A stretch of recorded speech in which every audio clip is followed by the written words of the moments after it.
Bem-vindo, bem-vinda a mais essa videoaula da Cátedra Jean Monnet da Faculdade de Ciências Econômicas da UFMG. Na aula de hoje a gente vai discutir especificamente o tema do supranacionalismo e do intergovernamentalismo. Se você chegou até aqui, muito provavelmente você tem curiosidade sobre esses termos e nós vamos tentar explicar, esclarecer do que se trata. Basicamente, a gente está falando de teorias ou de enquadramentos teóricos, talvez essa seja uma expressão melhor, que tentam, de alguma maneira, explicar o processo de integração, explicar os fatores preponderantes nesse processo e tentar entender quais que são as questões que fazem esse processo avançar, esse processo ficar estagnado ou, eventualmente, retroceder o próprio processo de integração. Muitas teorias, muitas discussões foram escritas a respeito disso e a abordagem neofuncionalista é, sem dúvida, a abordagem que mais suscitou debates e que desempenhou um grande papel, desempenha até hoje, na explicação desses processos preponderantes na integração.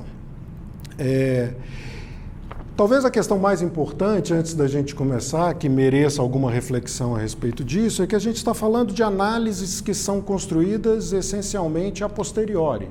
Então, quase sempre, essas análises são construídas a posteriori dos eventos e tentando dar sentido para esses eventos, mas sempre com uma ambição de explicar eventos futuros.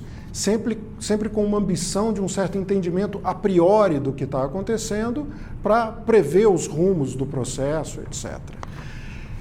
Nem sempre isso é possível, mas de todo jeito, essa é a tentativa dessas várias perspectivas e a gente vai tentar aqui discutir quais que são as origens e os encaminhamentos críticos de cada uma delas.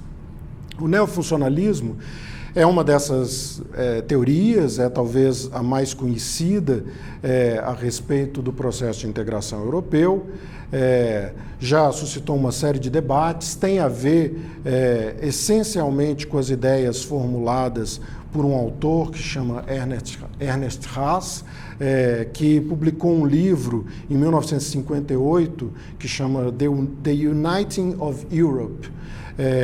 E esse livro acaba sendo uma obra seminal nesses debates, explorando o processo de formação da Comunidade Econômica Europeia e os fatores que impulsionaram a integração europeia nos seus estágios iniciais.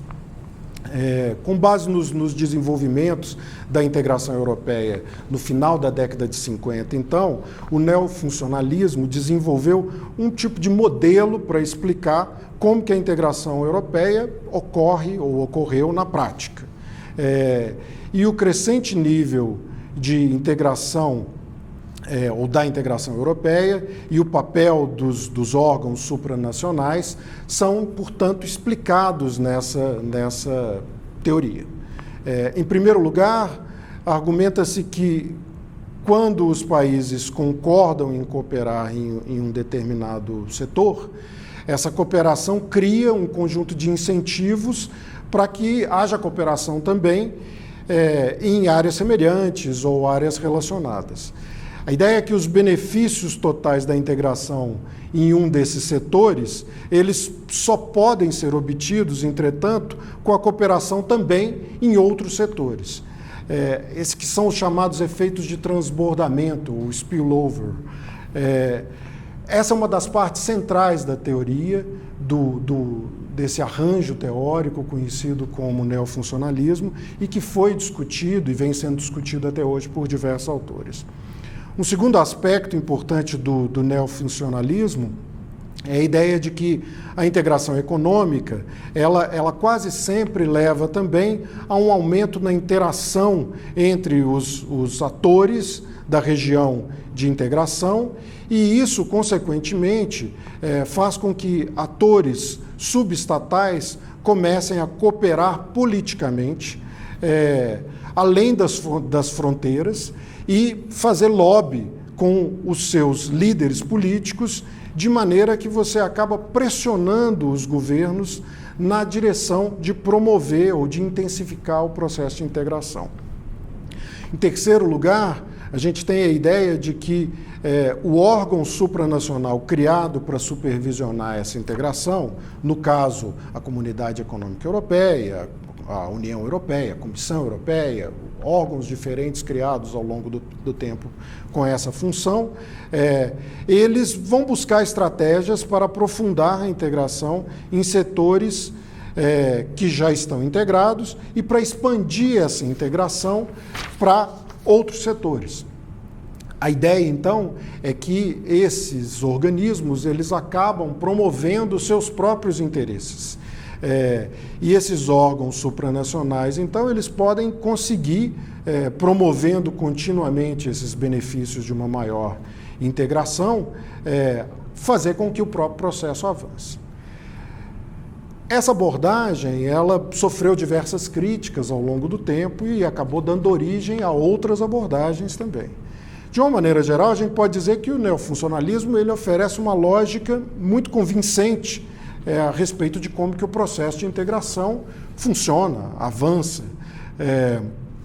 Mas os fracassos dos processos de integração em outras partes do mundo e também a própria estagnação do processo de integração europeu durante as décadas de 60 e 70 vão fazer com que diversos desafios fossem colocados a essa abordagem neofuncionalista.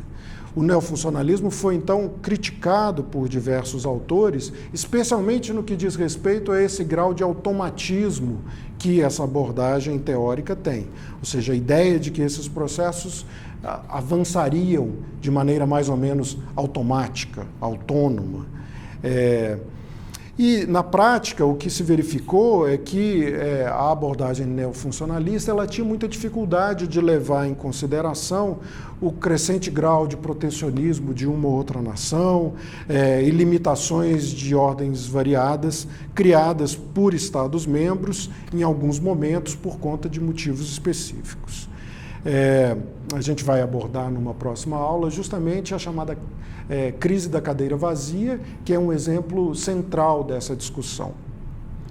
A crítica mais proeminente ao neofuncionalismo veio de um grupo de acadêmicos que apresentou uma visão da integração fundada na discussão da teoria realista das relações internacionais, concentrando-se principalmente no aspecto da interação entre os diversos governos. Então, essa crítica intergovernamentalista ao neofuncionalismo, ela vai se basear num conjunto de argumentos. Em primeiro lugar, os intergovernamentalistas, eles rejeitam a atenção dada aos atores não estatais no neofuncionalismo. A atenção vai ser centralmente nos estados. E os estados, e no interesse nacional, ocupando as funções centrais na promoção do processo de integração, no caso. Em segundo lugar, eles vão argumentar que os Estados-membros eles têm posições de negociação de fato unificadas e coerentes e, portanto, são capazes de resistir aos esforços de interesses organizados, tanto no nível doméstico quanto no nível europeu. Em terceiro lugar, finalmente, os intergovernamentalistas eles vão questionar essa noção de transbordamento, uma noção tão central na teoria do neofuncionalismo. Alguns estudiosos intergovernamentalistas, como é o caso do Stanley Hoffmann, eles vão basicamente argumentar que os neofuncionalistas eles eram excessivamente otimistas em relação à integração europeia e ao processo de integração europeu como tendo essas características autônomas que eu mencionei. A ênfase nos fatores internos europeus e um certo descuido na leitura do contexto global vão ser outros focos dessa crítica que vão acabar tendo uma importância muito grande para tentar explicar esse processo de integração justamente no momento em que parece que a integração europeia ela começa a perder força ou estagnar justamente nos anos 60 e 70. Mas, no entanto, essa abordagem neofuncionalista, ela continua sendo uma ferramenta muito utilizada para análise da União Europeia e, em particular, nos momentos em que a União Europeia volta a ser mais pujante, o processo de integração volta a ser mais pujante. Em particular, a partir de meados dos anos 80, é que a gente verifica um ressurgimento das teorias associadas ao neofuncionalismo. Mas esse avanço do processo de integração, ele acaba levando a novas abordagens teóricas, a novas vertentes de teorização, combinando elementos dessas diferentes abordagens. Em particular, a combinação entre elementos do intergovernamentalismo e do liberalismo gerou uma abordagem muito interessante. Um autor central nisso é um professor da Universidade de Princeton, o Andrew Moravcsik. Esse autor, ele publicou um livro em 1993 que chama Preference and Power in the European Community, que discute justamente a partir dessa compreensão do liberalismo intergovernamental, como que a influência das preferências e poder dos Estados-membros na União Europeia dão forma a um processo de integração. De acordo com a abordagem desse autor, a integração ela teria duas etapas. Primeiro, uma etapa em que há uma formação das preferências domésticas e só em segundo lugar, um avanço das negociações intergovernamentais. Ele vai destacar justamente a influência dessas preferências domésticas e dos interesses nacionais na formação das políticas europeias. E vai dar uma importância muito grande para como que esses Estados-membros conduzem os processos de negociação e como que isso em si faz avançar os mecanismos de integração. Outra coisa importante na análise desse autor é justamente reconhecer a influência das democracias nacionais na formação das políticas dentro da União Europeia. Eu diria ainda que um aspecto importante, nem sempre muito lembrado das teorias, das discussões desse autor, é justamente que o neofuncionalismo ele acabou obscurecendo um pouco um aspecto importante do avanço do processo de integração, que é o aspecto do equilíbrio constitucional dentro da União Europeia. De alguma maneira, é possível dizer que a União Europeia ela atingiu uma maturidade constitucional e que isso gera um tipo de compromisso entre os Estados-nações que é muito difícil de ser quebrado.